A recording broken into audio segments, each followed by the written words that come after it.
last time, but did you listen to the video, Lisa? She's excellent. She talks about how to find the reflection coefficient, the standing wave ratio. I'll show you how to do this. We can pick a problem that was assigned. I always put the R equals 1 circle on there for my Smith charts. And this is 0, this is infinity. I think you guys get one out. I want you to, let's do a problem in its entirety, and I can make one up if you'd like, if you want to do one. If you get your calculators and get a straight edge, a pencil, and a compass, we'll just do what I think is an appropriate problem.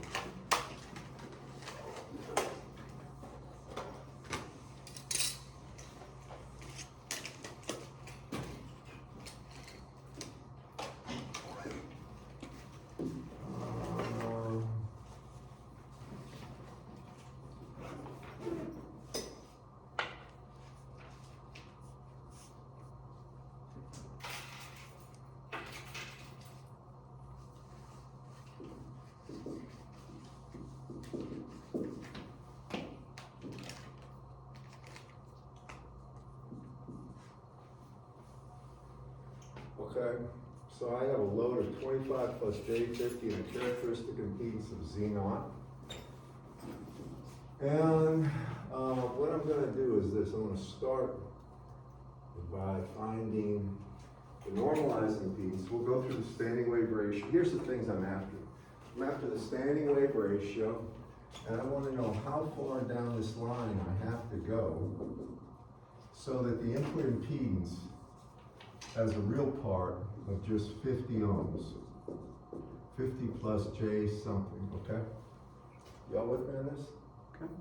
We're going to talk about this. So the very first thing we do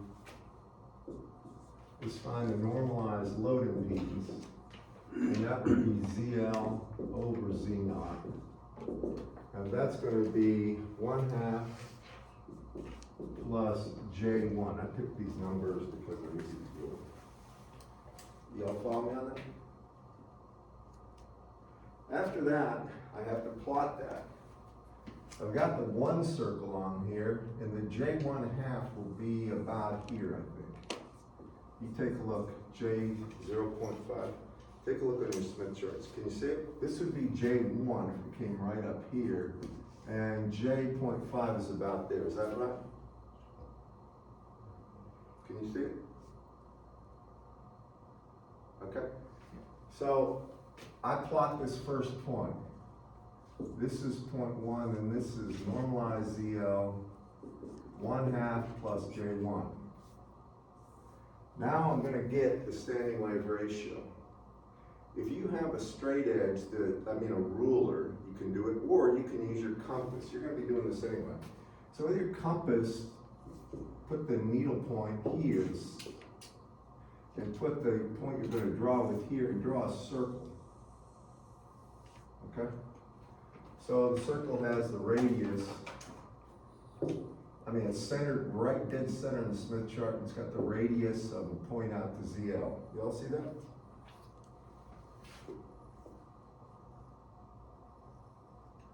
Now, if you want the reflection coefficient, this is kind of cool, it's trivial. If you look where this circle intersects this portion of the graph from 0 to this point, I'll wait until he gets it. So here's what I'm doing. I'm going to take a look at the intersection of this arc between between the center of the transmission line and this point.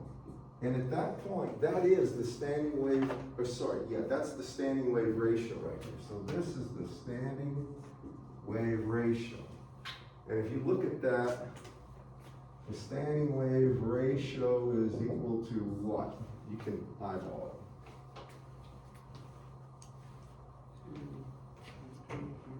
2.6-ish.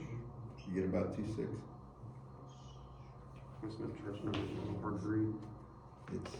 If that's 2, that's, I can't see actually. Take a look. Get your point right.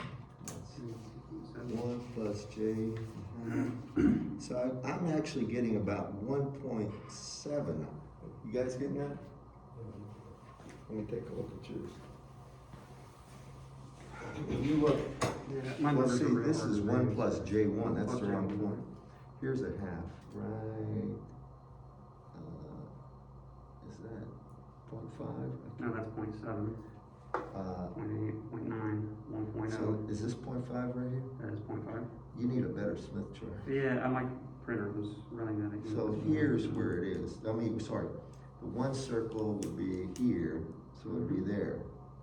So, then you go from here to here. Oh, you know what? I did J1 instead of Yeah, I know. 0.5, It's- so, Yeah, it's right there.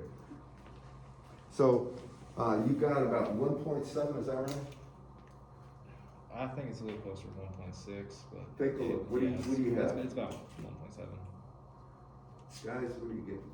About 1.65 or something. All right, 1.65, all right? Now, once you have the standing wave ratio, you can get the reflection coefficient two ways. If you look at the bottom here of your Smith chart, you're gonna have something, you're gonna have a couple of things. One will be reflection of the REF space COEEF, and then there's going to be a chart and it's gonna say, ref coefficients. You all see that? Now, I'm gonna show you what the reflection coefficient really is.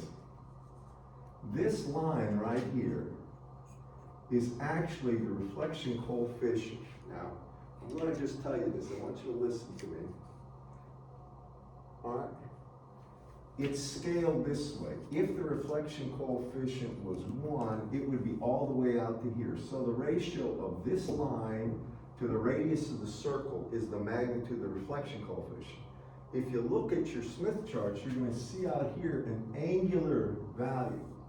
You're gonna see something in degrees, and this is gonna be like maybe 60 degrees. Take a look. Do y'all see the angles? It'll have angular markings on the outer part of the circle, right? Yes. Yeah, and that, so yours is about, now notice that's 0, right? So, let me get careful. So this on the inner part is about 40 degrees, a little over 40. Right there, can you see it between 40 and 35? Should be 37. 37? No, 38. All right, so the reflection coefficient has a magnitude, and it's at about 38 degrees, something like that. You can take a look. You all see the angular part? Now the magnitude we get, you can get it this way too. If you take your compass, y'all have a compass, right? Take a look, see this radius of this circle you just drew? If you come down here, there's gonna be something that says REF space COEF. You all see that? All right, go ahead and put your thing in there. It's gonna be between 1 and 0, and you'll see the magnitude. Can y'all see it? Here, I'll show you where it is. Do you have a compass here? Good, is that the radius? Here. It should be. This is the very bottom one, reflection coefficient. So you start at the center and so that would be 0, so this is 0.2245, something like that. I'm looking at his, about 0.2, is it 2245? Give me the value. 0.25. 0.25. Now I'm doing this eyeballing it using your Smith chart, and if you have a good compass, he's got a good compass over there, and a good straight edge and a big Smith chart, right? Then you'll be able to get a very accurate value. So these are standing wave ratio, reflection coefficient based on just manipulating the Smith chart. We can get the exact value, and we know what? The reflection coefficient is actually ZL minus Z naught over ZL plus Z naught. And if we manipulate this by dividing the top and bottom of this equation by z naught, then we get z, small zl minus 1 over small zl plus 1. I'm only doing this because we've calculated zl already, right?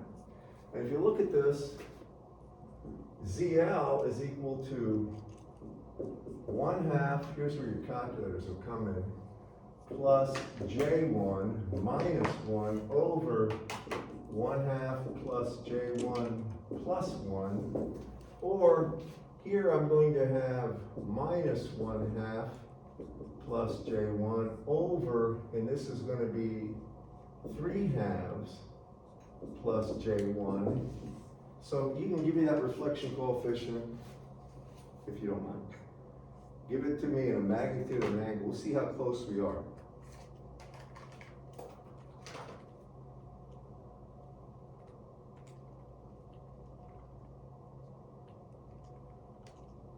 Because this is the exact way. This answer is unquestioned.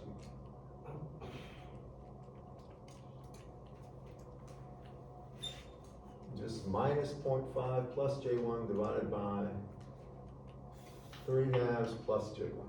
I got 1 over 13 plus 8 over 13J. So, I'm sorry, just give me the value, the magnitude and angle.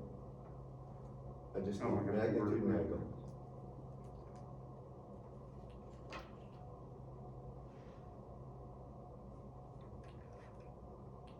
What'd you get, Will? And get used to using your calculators efficiently, because you'll be doing a lot of this. What'd you get? I got 0.62 with an angle of 82. 83. Or, yeah, 83 round up. Then we got something.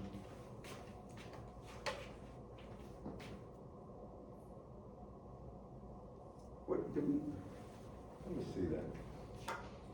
This is 1/2 J. This one right here. That's J1/2, right? Yeah, so And that's 1. Yeah, that's right, that's right.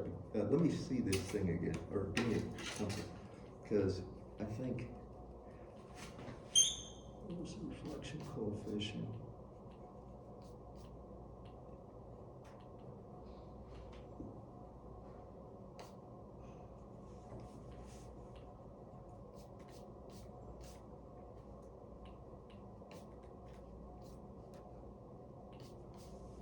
All right, the standing wave ratio is top. We got a standing wave ratio of, 1.65. and it is about 1.65, that's right. We go down here, and, wait a second.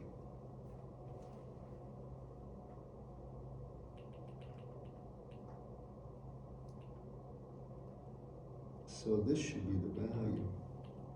But we got, hold on. This is the reflection coefficient.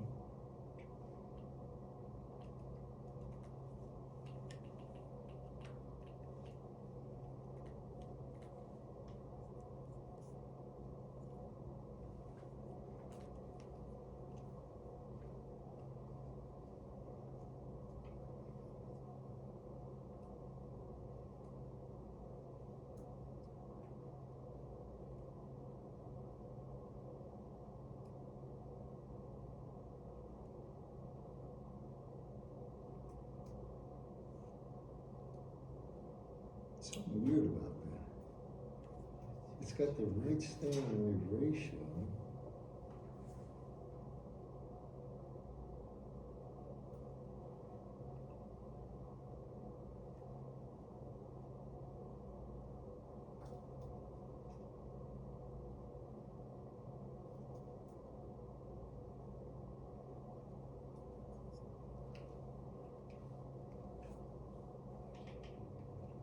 It's still not. 0.2. Wait a second. The actual calculated value is 0.62, right? Is that right, guys? Yeah, that's right. All right, 0.62 magnitude.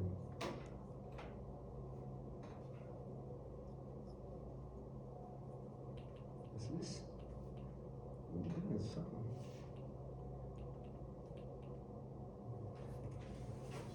Something's not making sense here. If you do this, the standing wave ratio would be equal to 1 plus the magnitude of reflection coefficient, 1 minus magnitude of reflection coefficient. So this would be 1.62 over 1 minus 0.62, which is 1.62 over, and this is gonna be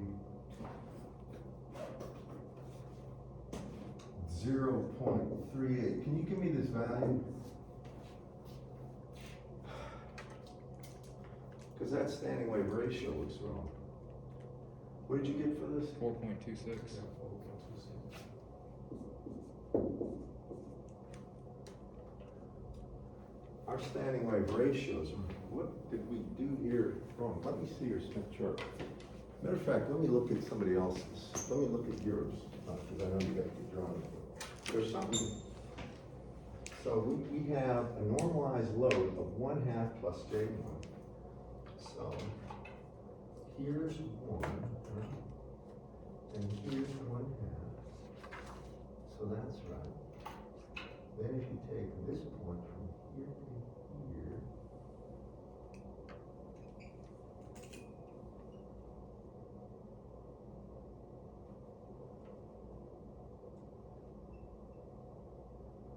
you've got about 1.6, right?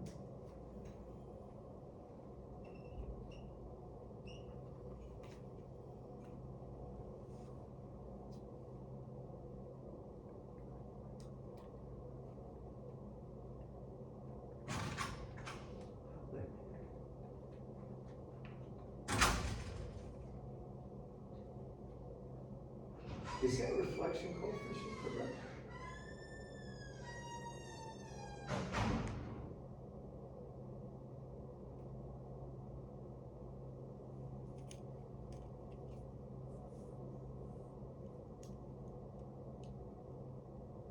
You're getting about reflection coefficient of about 0.2, what did we get, 0.25?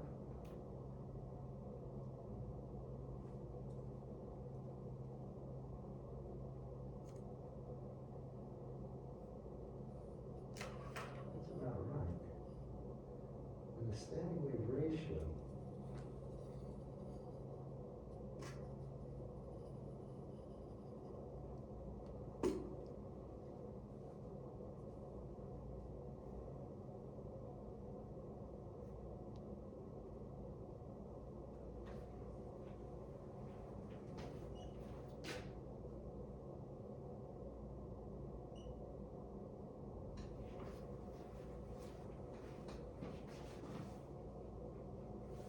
That's reflection coefficient.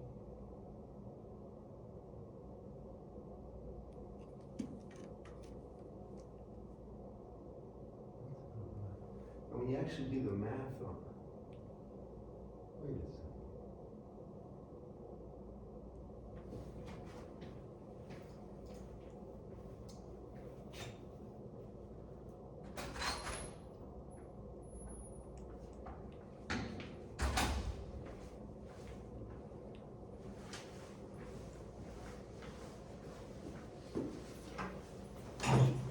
So this magnitude, I'm just checking this, there's something's off here.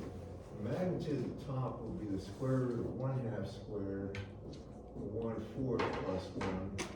Magnitude at the bottom will be square root of 9/4 plus 1. So that's the square root of 5/4 over the square root of 13/4. So that's the square root of 5 over 13. What's the square root of 5 over 13? And then take 5 over 13, just take the root. I'm checking this thing. There's something that's not adding up here, and I'm trying to figure out what it is. 0.62. Okay? The reflection coefficient checks.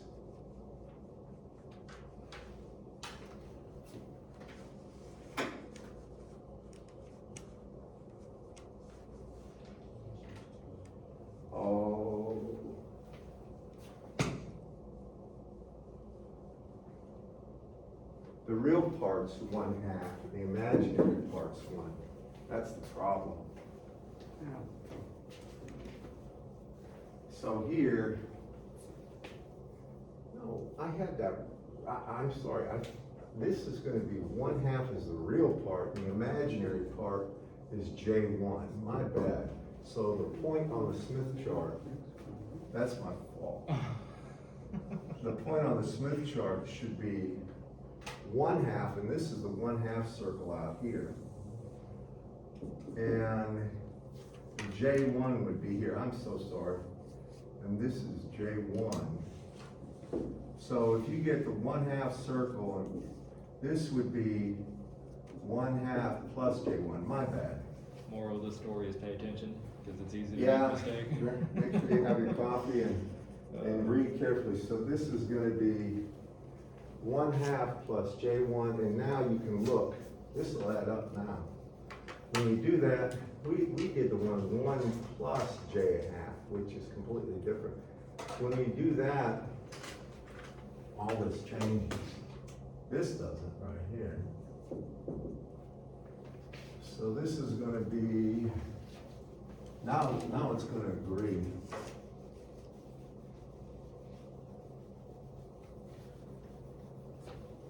Now you got 1/2 plus J1, right?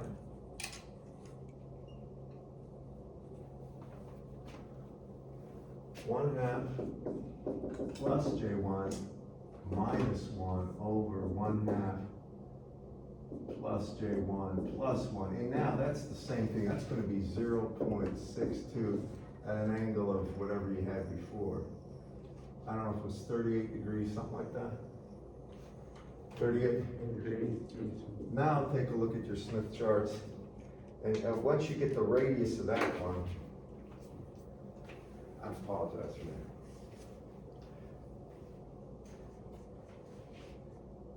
Yeah, that's closer to 4.2. You got that? Yeah. And see where it comes through there? At real quiet, it's about 4.2, right? And then, if you take your compass, where's, let me see the compass? Down here, you see where the center is there? And here, that'll be the right reflection coefficient, which is about 0.62. You see? And then the angle, if you go straight up here, you see how this is 0. See how these are going from 0, 20, 10, 15, 20. And this is about, what, 42 degrees? So the reflection coefficient, I'm getting about 42 degrees on his Smith chart. Can you check that? That's what I'm getting. And about 0.62, and that means the standing wave ratio. That is right, isn't it? Yeah, and if you take a look at where that circle crosses the real axis between here and here, it should be about 4.26. Take a look. Y'all see that, class? So that's basically the way you do business with Smith chart. She asked about the reflection coefficient. I'm sorry about that. Now, the second part of this, I want you all to pay attention, because here's where you're thinking beyond just, something where you're doing one calculation. I asked you where the real part is 50 ohms. So now we think to ourselves, we normalized everything with respect to Z0, right? When I did that, I get this. And if I wanted the actual value of the load, I would multiply this by Z0, correct? Y'all agree with that?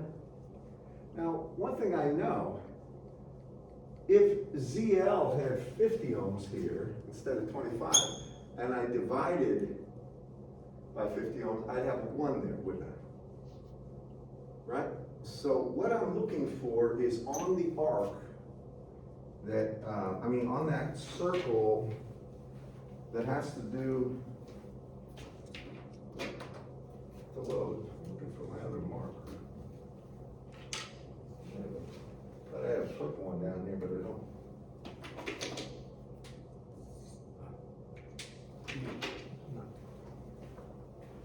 Now, if you look on here, wherever this intercepts the 1 circle, these two this is going to be 1 plus J something.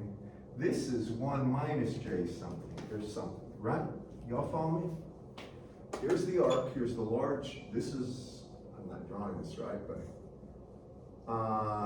this is the point 1/2 plus J1, right? So that's a reflection coefficient. Y'all follow me on that? Now, as we move, we're gonna find in a second the wave marks towards generator point right there. Matter of fact, let me erase the Smith chart so we can get a good one. We'll talk about it fresh. But what we're gonna do is find out where we need to move to get to these other points. And we're at the load, so follow me on this. This is actually, I'm glad we're having this discussion. And I'm glad, in a sense, I made that mistake because you won't. Hopefully. When you look at the Smith chart, here's the center. I always put the one circle here. Our first point was out here, roughly, right? Yeah. And it was equal to 1/2 plus J1. This is not drawn. So now I put a circle with that radius there. And I know I have 2 points here and here. This is 1 plus J something. This is 1 minus J something, right? They'll be the same magnitudes, just opposite signs for J. Now, if I wanted to get the real part of the input impedance to be 50 ohms, what I'm gonna do is I have a mile marker out here, and just tell me where that is. And go on the one that says wavelengths towards generator. I think that's the outer loop, isn't it? Yes. Yes. All right, give me a mile marker there. And it should have a point like this. It should have an arrow wavelengths towards generator that goes this way. It's about 0.135. 0.135, anybody confirm that? That sounds about right. 3.4, 3.5, in that area, got it? Yeah. You all see it? You see it? And by the way, if you don't, just tell me so I can clarify. All right, now when I'm going wavelengths towards generator, I'm moving this way. You all see that? So I can say that if I wanted to get to the point where it was 1 plus J something, I can move from here to here, right? Because that's 1 plus J something. Or I could move from here to wherever this point is. Can you give me this wavelength towards generator point 2? Go through that with your straight edge. Best way to deal with Smith charts and learn is do problems in class, in my opinion.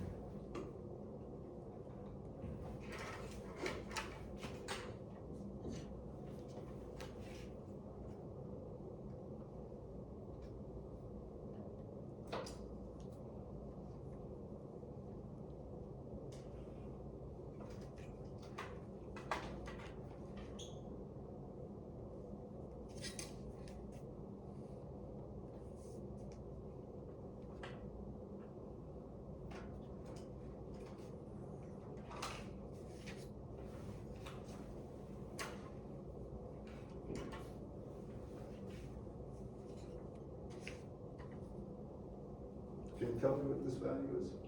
The wave to generator value? Yeah, I'm looking for the number, the outer number, it says, what value, it's a fraction, it's point, like Point 0.32? 0.325. All right, something like that, 0.325, all right? Now, when you look here, what do you get? You got 1 plus J, what's next to that J?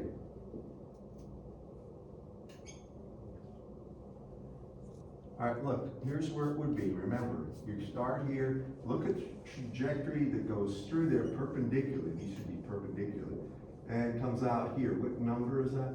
1.52-ish. 1.52, anybody else confirm that? Yeah, that's about right. All right, so now we're gonna figure out something. And this mile marker here was what again? For this one? This one's 0.325, but what's this one? 0.178.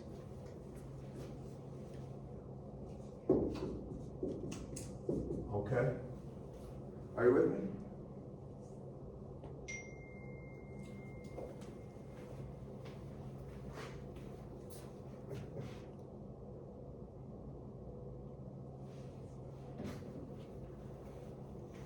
Okay, so you can see if I move from here to here, the distance I move in wavelengths toward this generator would be 0.178, right?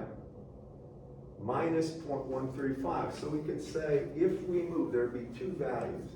The first one would be if I move 0.178 minus 0.135 lambda. You can tell me what that is. And the second value, which would achieve the real value of 50, would be 0.178 minus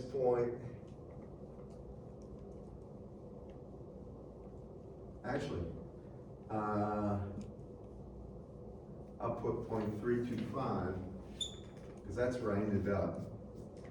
0.325 minus 0.135, right?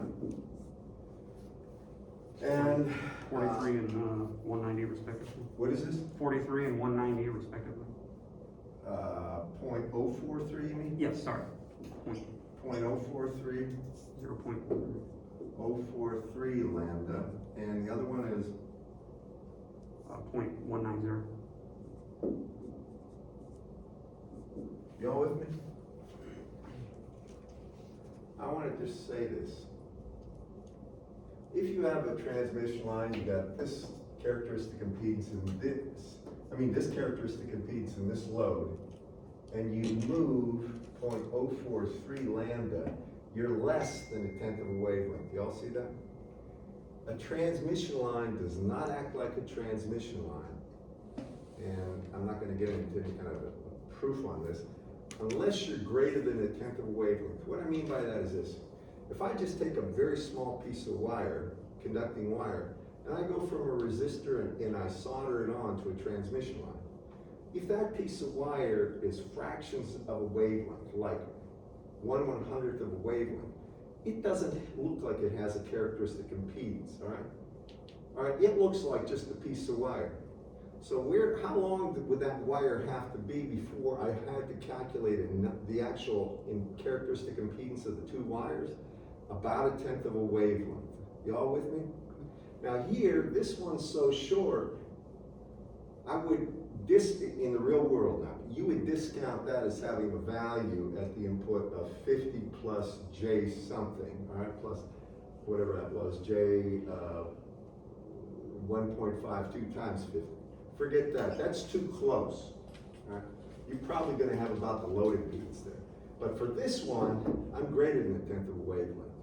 I'm almost at 2/10 of a wavelength. This one, if I move that far, yes. Now if I measure that input impedance, I'm gonna be getting 50 ohms minus J 1.52 times 50. Do y'all follow me on that? And that's important to realize. This is some of the power of the transmission lines. Easily identify these 2 points, okay? Easily. Otherwise, you'd have to say Zn is equal to that Z naught times ZL plus J Z naught tangent of beta L over, and I'd set it equal to 50 and look for which is not a trivial matter. Now, there are computer programs that do that quickly, but for you, it would take you a little time. This does it very easily. All right. Now, one other thing, I showed you how to find the standing wave ratio and the reflection coefficient. And if you look, they're on purpose at the bottom of your Smith charts. There's graphs that'll have reflection coefficient for E or I. Whenever you see E, think voltage. This is an old British way of doing it. E indicated voltage. That actually is their symbol for voltage. Our symbol is V, most of the places. And it says V, E or I if you look there, right? The reflection coefficient for current or voltage is the same. Then they'll have one for power above. It'll say P, if you look. That's just the square to the other one. Power is always proportional to the square of the voltage. So you don't even worry about that. Just use the one for voltage or current and get the standing wave ratio by going through the axis. Okay, next, after that, I'm going to talk about is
actually gonna talk about impedance matching, but before I do, I wanna check one thing on what was quoted.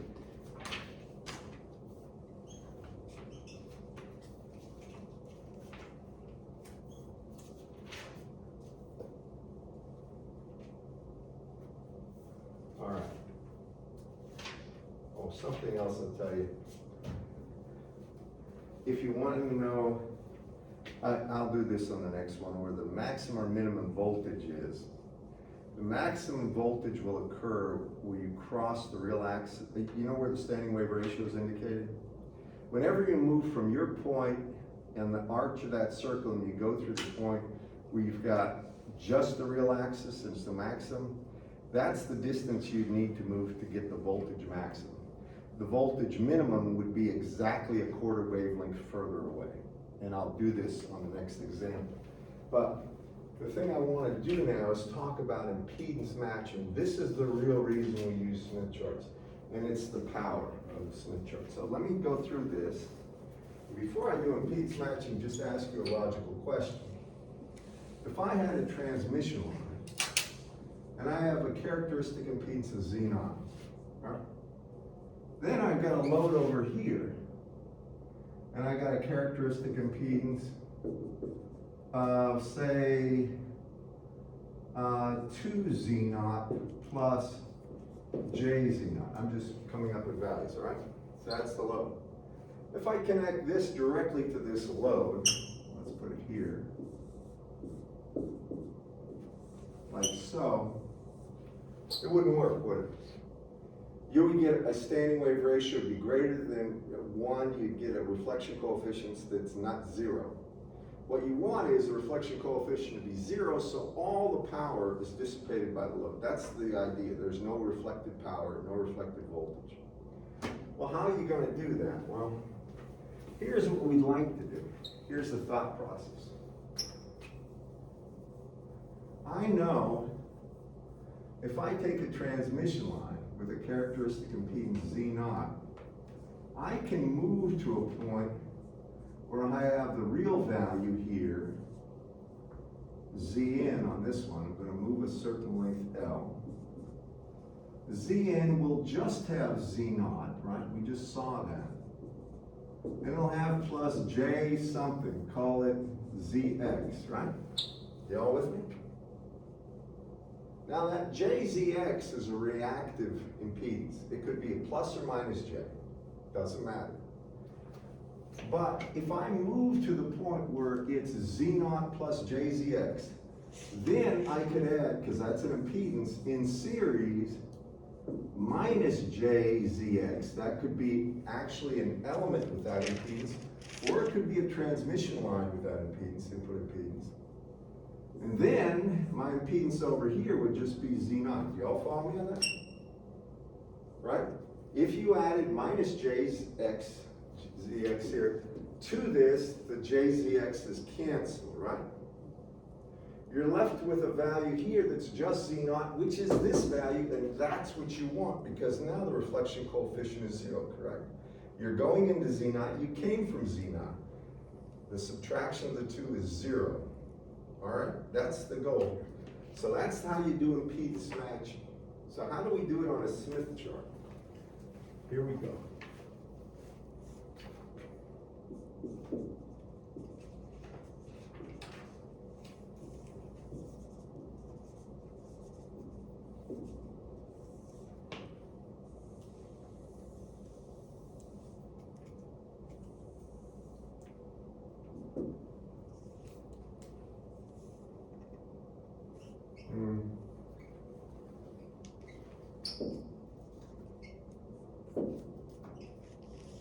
The key thing here is making sure the R equal 1 circle was observed.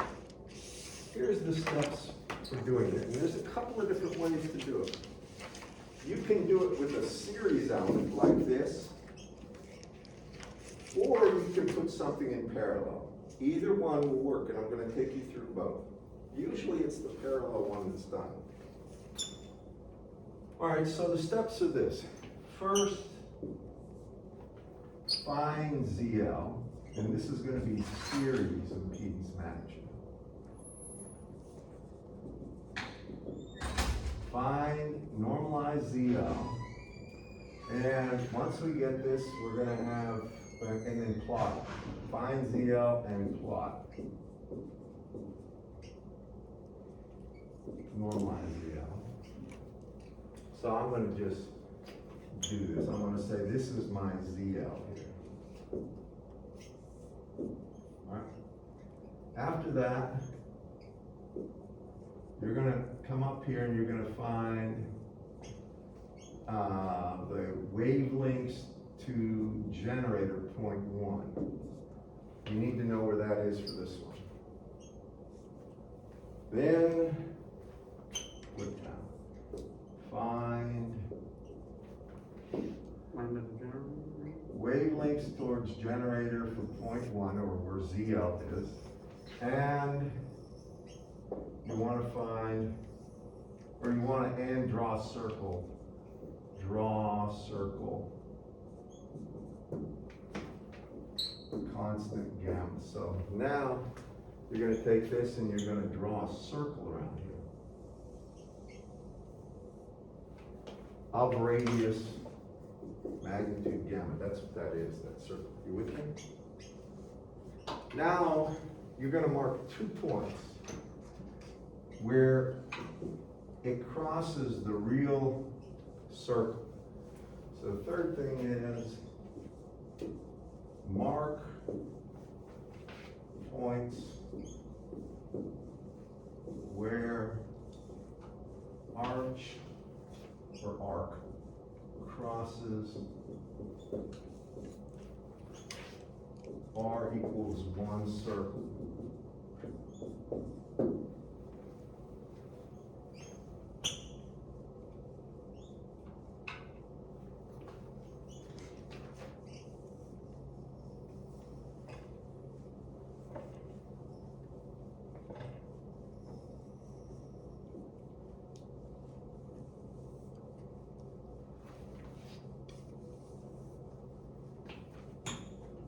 So this is going to be 1 plus JB, and this is going to be 1 minus JB. And just like before, then you need to get these points. The wavelengths towards generator point 2, and here, it's wavelengths towards generator point 3.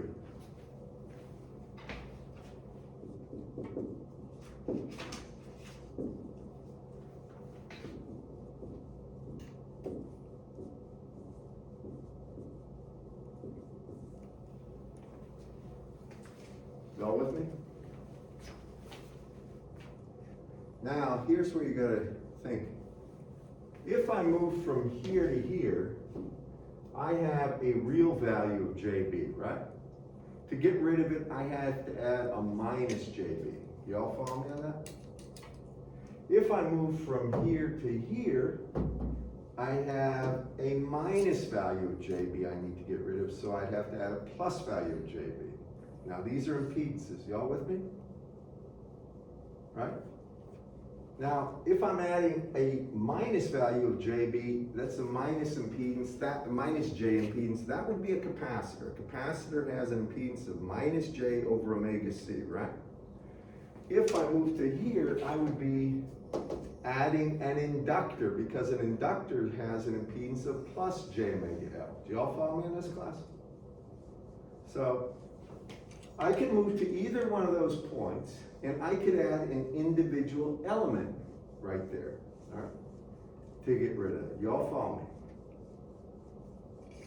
Or I could add a transmission line in series with a short circuit. And I'm going to show you this. If it has a short circuit, the only impedance you get is plus or minus J something. You get no real, and I'll show you that in a second. But first, what I want to do to help everybody see this is I want to come up with an actual problem and we can work it, because then it'll reinforce. This is with series elements. Make sure you put down series. So I'm going to come over here, trace this.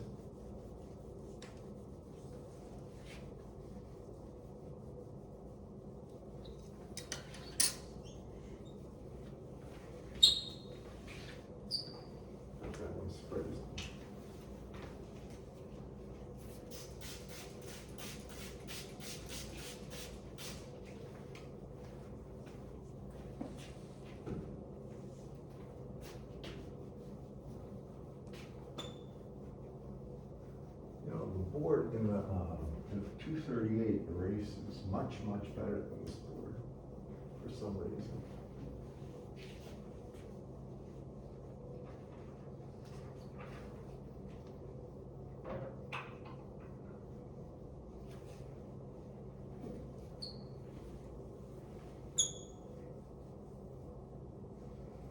So now we're gonna do this impedance matching bit. And I'm gonna say, we wanna match it using a series element, okay? And I want both the inductor and the capacitor we would use. For the first part, I'm gonna talk about series matching with capacitor. So I'm gonna have a load. Let's make the characteristic impedance 50 ohms, because that's a very common value. And I'm gonna have a impedance ZL, and I'm gonna let ZL be equal to, let's do the last one, 25 plus J50 ohms. All right. So we just did this, right? I know we just did this.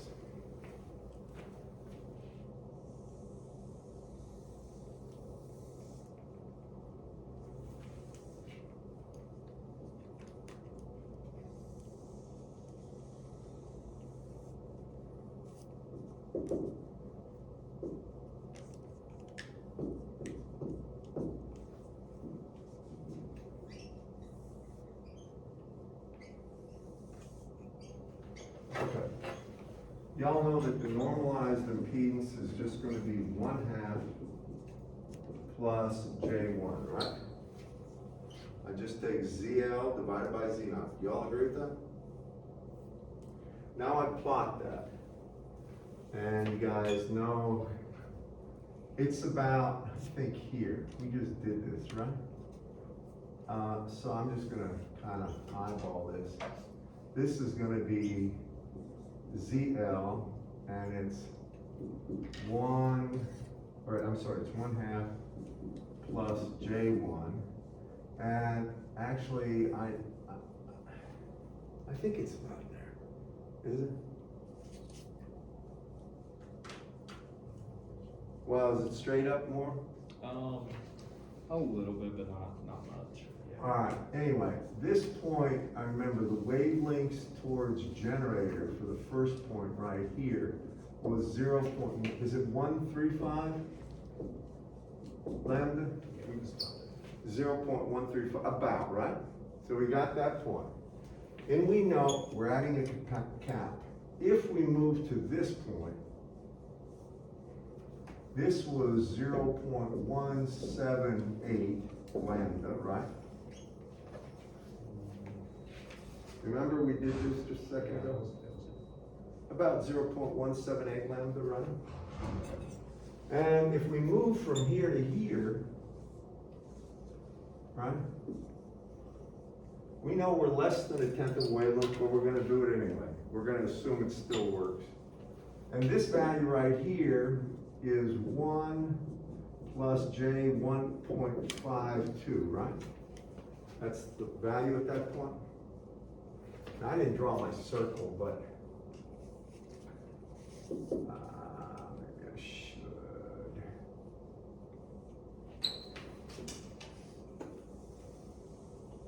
This is constant gamma circle right here.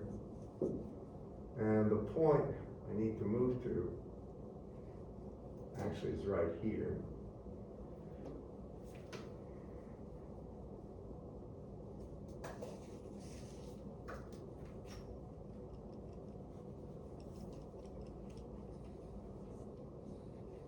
So this point is 1 plus J 1.52, I believe, and it's at 0.78 lambda. Do y'all agree with that?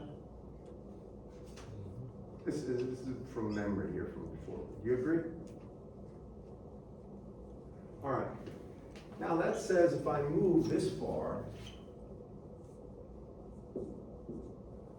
L here, if I move L equals 1.78 or 0.178 minus 0.135. The way I'm doing is you take the mile marker you ended up at, subtract the mile marker you came from. That's the distance you traveled. And if you get a negative value, in other words, if I go all the way around and come up here where I'm starting to get values less than the one, then you add a half wavelength. Anytime, if you would get a negative 0.1 or something, then you would add a half wavelength and have 0.4. All right, so this is the length. And we said that was like 0.045, was that right? Class? 043 lambda, something like that? Yeah, it was 043 lambda. So if we move that far, then we say our normalized input impedance right here, Zn would be 1. We got the 1, that's what we want, plus J 1.52, right? Y'all agree with that? Okay, right. There's a react. So now what we need to do is get rid of this.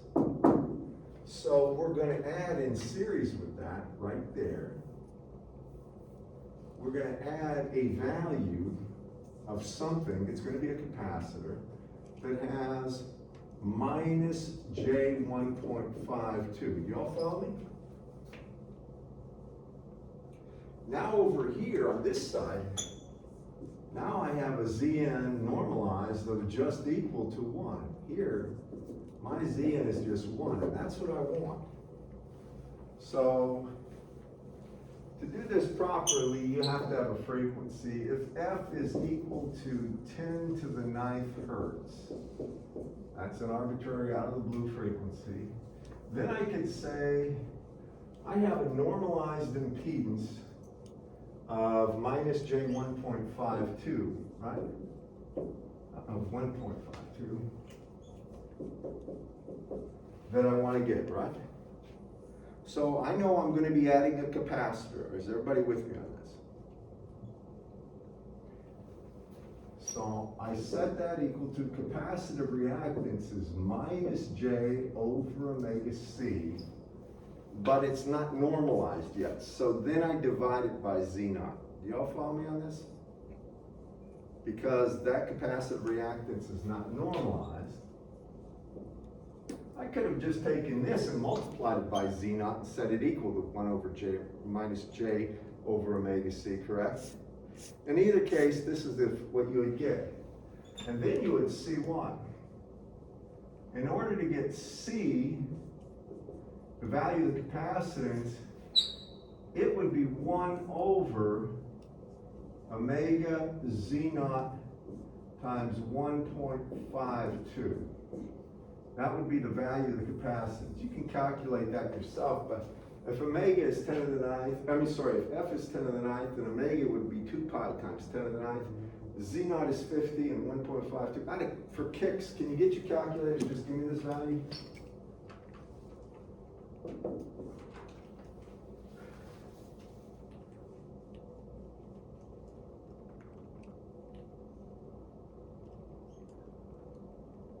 That's going to be picofarad, but I don't know how many. Take 1 over 2 pi times 10 to the 9th times, or just take 2 pi times 10 to the 9th times 50 times 1.52 and take the whole thing over 1. 2.09 e to the negative 12, so yeah. 2.09 times 10 to the minus 12 farad, or really about 2.09 picofarad. That's small. All right. Now that's if we move this far. But if I said I want you to do it, I want you to match it with an inductor, then how far would you move? Well, Whatever wavelengths to get to the bottom of you the move conjugate it. there. We gotta put it out here, and this point is 1 minus J 1.52, right? It's gonna have a conjugative value, and the value here was in wavelengths towards generator third point was 0.32, what is it? 325? 325, thank you. 0.32. Just come out of room. 0.325 lambda. And that means, now we're gonna add an inductor. I'm gonna erase this thing. Huh? Now if I add an inductor,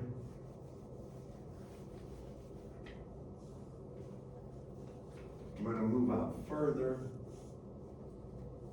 Try to draw this somewhat proportional. And now my length that I'm gonna move is gonna be 0.325 minus 0.178 lambda. And you can tell me what that is. What is that?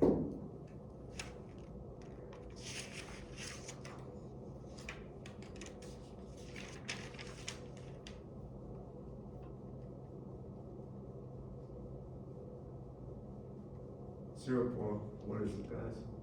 147. 147? 147 lambda. And now I have a value here of 1 minus J 1.52. So now I'm gonna add an impedance of J 1.52. That's a normalized impedance, right? And that would be an inductor, right? So for the inductance value, I know the inductance has, so it'd be J 1.52 is equal to, the inductance has an impedance of J omega L, but now you gotta normalize it, so I divide by Z naught. And here I can see that L is equal to 1.52 times Z naught over omega. And what do you get for that? 1.52 times 50 over 2 pi times 10 to the 9th. That's going to be nanohenries, I believe. You can correct me if I'm wrong.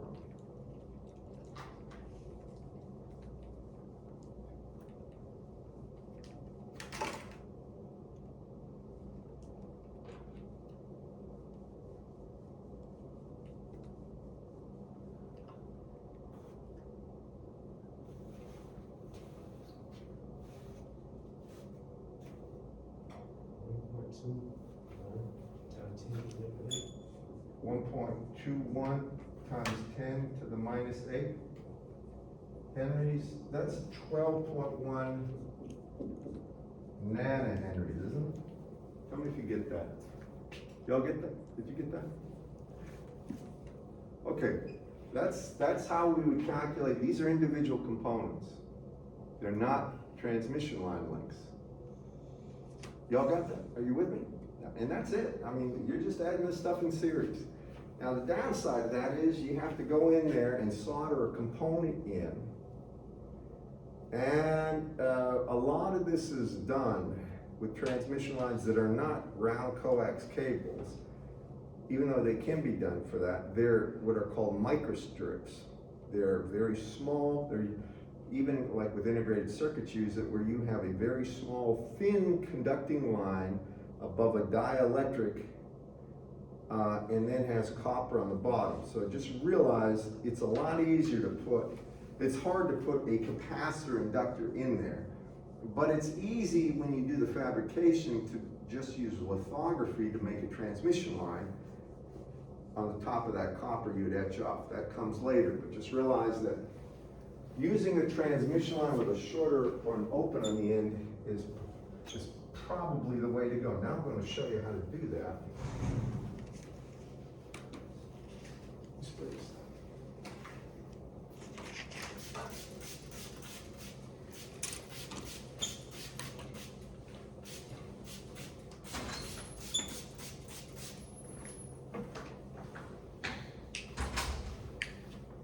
can start to see the power of these transmission, or using Smith charts to do these calculations, because they're graphical calculations that make the real world calculation trivial.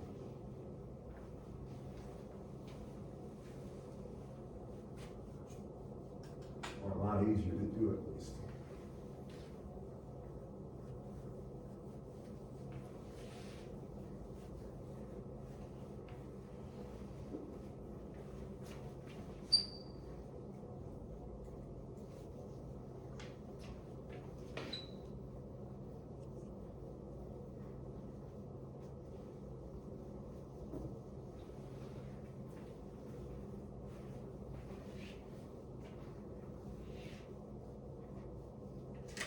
Alright.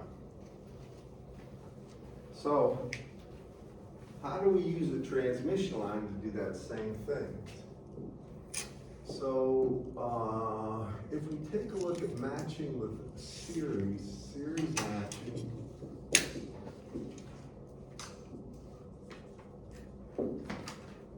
with transmission line,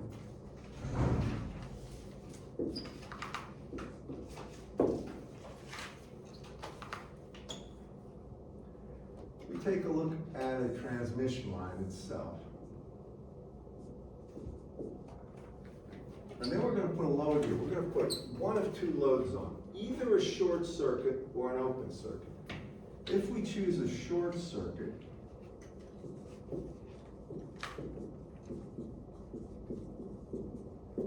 basically you're replacing the load with a short circuit. We know that for this one, ZL would be equal to 0 ohms, right? A wire, a short circuit is 0 ohms. Now if I have that and normalize it, the normalized ZL is still 0 ohms, isn't it? You agree with me? Now, if I take a look at that on a Smith chart,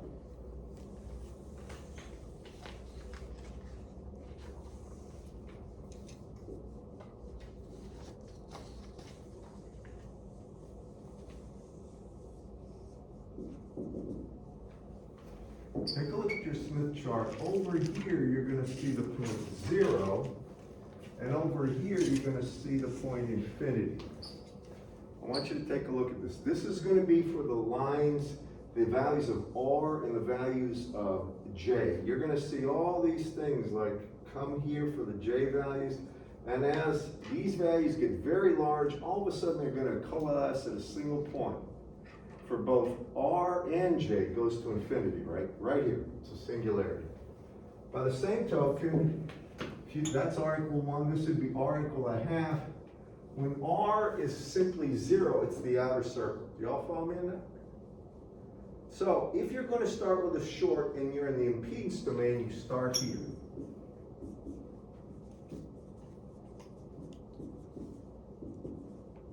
Now, as we move up, the real part of this is always going to be 0.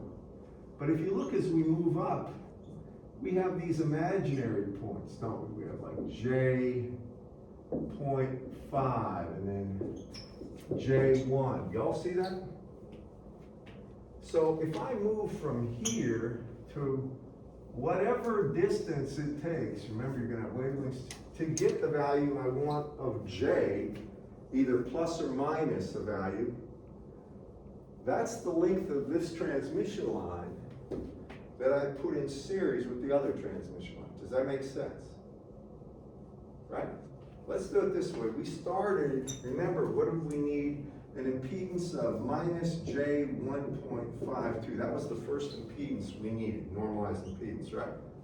We already got the normalized impedance, so where do we get J1 minus 1.52 if we start here? Well, we've got to go all the way to this point just to get to the minus J's, right? And again, we're wavelengths towards generator because we're at this load and we're moving this way. So this is our start point. We're going to be moving wavelengths towards generator. And can you tell me where minus J 1.5? It's somewhere about here. It should be, this would be minus J 1.52. Can you all see that there? Alright, now you gotta take your compass and straight edge, or just estimate. If you draw a line straight through out here, what is the wavelengths towards generator out here? It's gonna be greater than 0.25.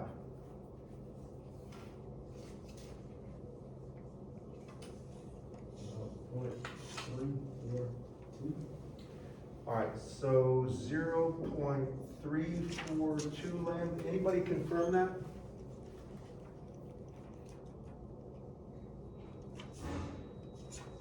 Can you see it?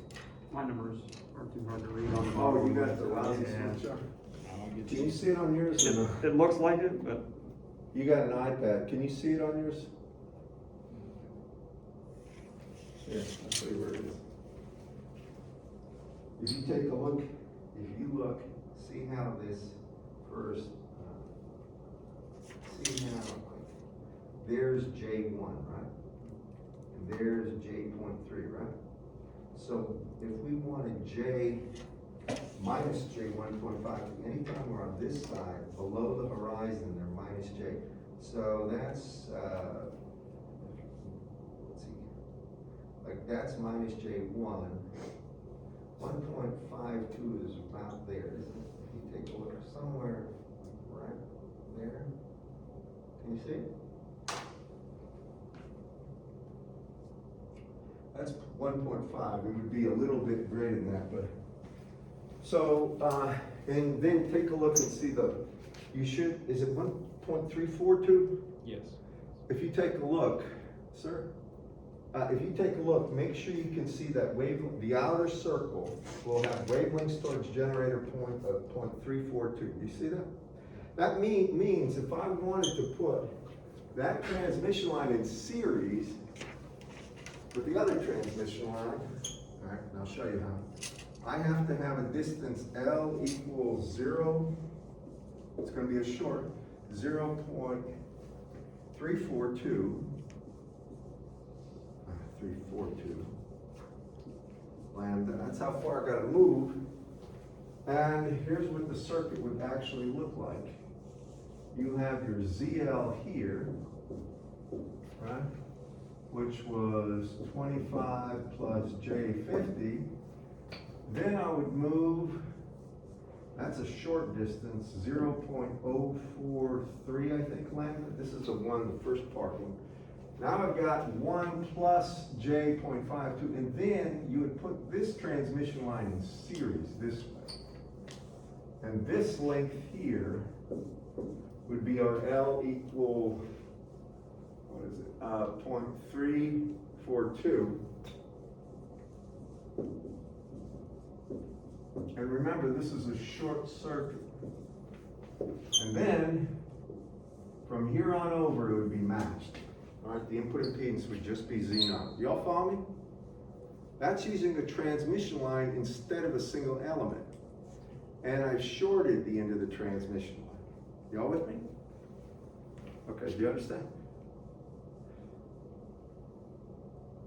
Now, I can also do this. I don't recommend this because it causes stray electric fields. It causes things on a circuit board that can be a problem. What they'll do, another possibility is, suppose now I don't use a short circuit, suppose I use an open circuit. And I still want the same impedance. So if I use an open circuit, right? That means now this is going to be an open circuit here instead of a short circuit. And I want to know how far I've got to go to do the same thing.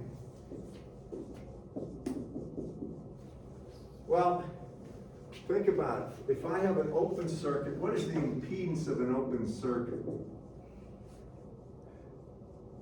0. A short is 0, it's infinity, 1 over 0. So it's infinite, right? Infinite ohms. Therefore, the normalized value would be infinite over Z0, it's still infinite, right? That means the point you look at when you start, if you're going to use a transmission line with an open circuit to do matching, is right here. Y'all follow me? Now, how far do I have to move from here to here? Well, it's exactly a quarter wavelength short, isn't it? Because every time I move around a half circle, I move a quarter wavelength. So to move from here to here, I could just take the original distance I had, whatever that was, and subtract 0.25 from it. Do y'all follow me? And then it would work. So here, the original distance was 0.342, was it?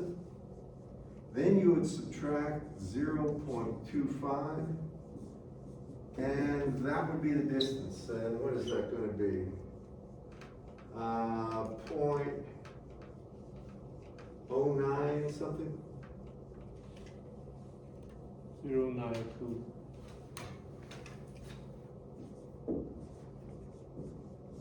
Just about a tenth of a wavelength. But that, then that would accomplish the impedance matching using an open circuit. Y'all with me? I don't recommend using an open circuit. Almost everything I've ever seen uses a short circuit, because if that's a short circuit in the real world, there's not a plus to minus voltage there, a static voltage that could actually cause a problem in neighboring components. And some people will say, yeah, but there's a current and that could radiate. It's such a short little piece, all right, with these things, it's not gonna radiate crap. But that voltage, if you have a plus minus voltage here, it can affect things nearby. Just remember that.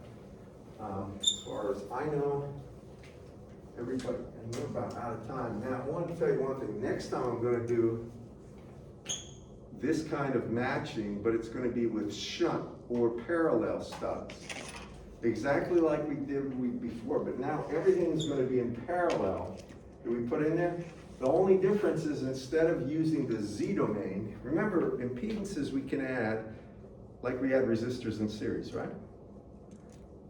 If we have parallel things, we add admittances. So then we're gonna work in the normalized admittance domain, get to the point where I have 1 plus or minus J something, all right, in the admittance domain, and get rid of the unwanted admittance. So it's gonna be identical to what we just did, only with admittances, okay?